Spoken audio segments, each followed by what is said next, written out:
హైదరాబాద్లో ఫుడ్ తినడానికి మీరు బయటకు వెళ్తున్నారా? చాలామంది సరే వీకెండ్ వచ్చిందంటే చాలు ఇంట్లో ఏం వండుకుంటాంలే బయట ఫుడ్ ఎంజాయ్ చేద్దాం అనుకుంటారు. కానీ ఈ మధ్యకాలంలో ఫుడ్ సేఫ్టీ అధికారుల దాడులు చూస్తే మీరు మళ్ళీ జీవితంలో ఎప్పుడు కూడా బయట ఫుడ్ ముట్టుకోరేమో. ఇంత దారుణంగా కొన్ని హోటళ్ళు రెస్టారెంట్స్ ఫుడ్ని కస్టమర్లకు సప్లై చేస్తున్నాయి. కిచెన్లోకి వెళ్తే మీకు ఖచ్చితంగా వాంతులు రావడం ఖాయం. ఇటీవల జరిగిన దాడుల్లో కల్తీ అల్లం వెల్లుల్లి పేస్ట్, పన్నీర్, నెయ్యి, కోవా, పచ్చళ్ళు, పాడైపోయిన పాలు పెరుగుతో పాటు కల్తీ పసుపు, మిరపపొడి ఇలా ఎన్నో గలీజ్ ఫుడ్ ఐటమ్స్ ఇక్కడ అధికారుల దాడుల్లో పట్టబడ్డాయి. ఇవన్నీ చూస్తుంటే కనుక హైదరాబాద్ను కల్తీ ఆహార రాజధాని అని రాబోయే రోజుల్లో పిలవాల్సి వస్తుందేమో. అందుకే బయట ఫుడ్ తినే ముందు ఒకటికి 2 సార్లు ఆలోచించండి. నిజంగా మనకు హైదరాబాద్లో తింటున్న బయట ఫుడ్ కానీ లేదంటే స్ట్రీట్ ఫుడ్ కానీ నిజంగా ఆరోగ్యకరమైనవేనా?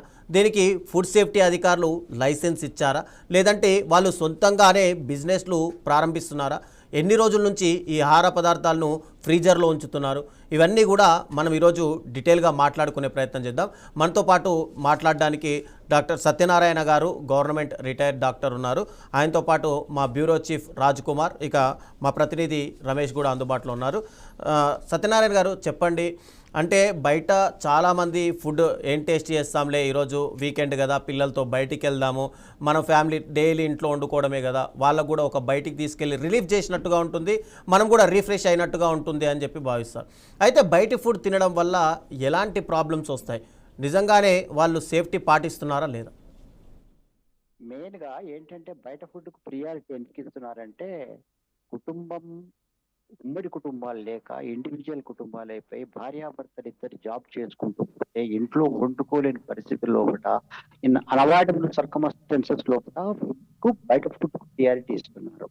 దాన్ని ఏంటంటే ఈ హోటల్స్ వాళ్ళు దీన్ని అడ్వాంటేజ్‌గా తీసుకొని వాళ్ళ ఇష్టానురీతంగా వండుకుంటూ వాళ్ళు పెట్టేసేస్తున్నారు. దాని వలన యాసిడిటీ, కడుపులో గ్యాస్ ఫార్మేషన్, నెక్స్ట్ ఒబేసిటీ ఇలాంటి యొక్క సమస్యలు ఏర్పడుతున్నాయి. మేజర్‌గా మనము దృష్టి పెట్టాల్సింది ఏంటంటే, ఈ మధ్యలో మీరు ఏ స్ట్రీట్‌కెళ్ళినా కానీ స్ట్రీట్ ఫుడ్స్ చాలా అయిపోయాయి. ఎక్కడ చూడండి ఈ వాట్ యు కాల్ ఈ మన కర్రీ పాయింట్స్ అని, నెక్స్ట్ చిన్న చిన్న హోటల్స్ అని మార్నింగ్ పోగానే రూ. 30కు, రూ. 35కు ఒక ప్లేటు ఇడ్లీ, వడ, దోస అని పెట్టేసేస్తే ప్రజలు దాన్ని అట్రాక్ట్ అయిపోయి దాన్ని తింటున్నారు.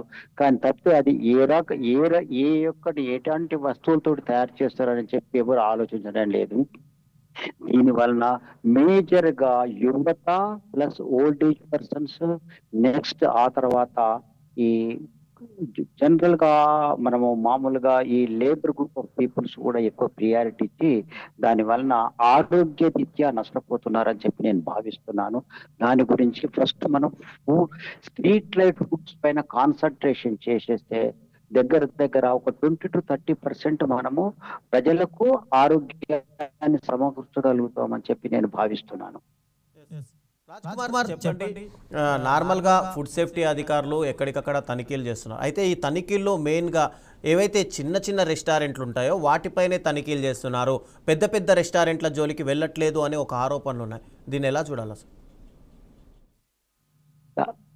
యాక్చువల్‌గా ఇన్స్పెక్షన్ అథారిటీ ఎవరిని ఓవర్‌సైట్ చేయకూడదు. ఎలాంటి ప్రలోభాలకు గురి కాకూడదు. ప్రతి ఒక్కరి పైన ఎవరైనా తప్పు చేసిన వాళ్ళపైన యాక్షన్ తీసుకునే క్యాపబిలిటీ ప్రతి ఒక్క అధికారికి రావాలని చెప్పి నేను భావిస్తున్నాను.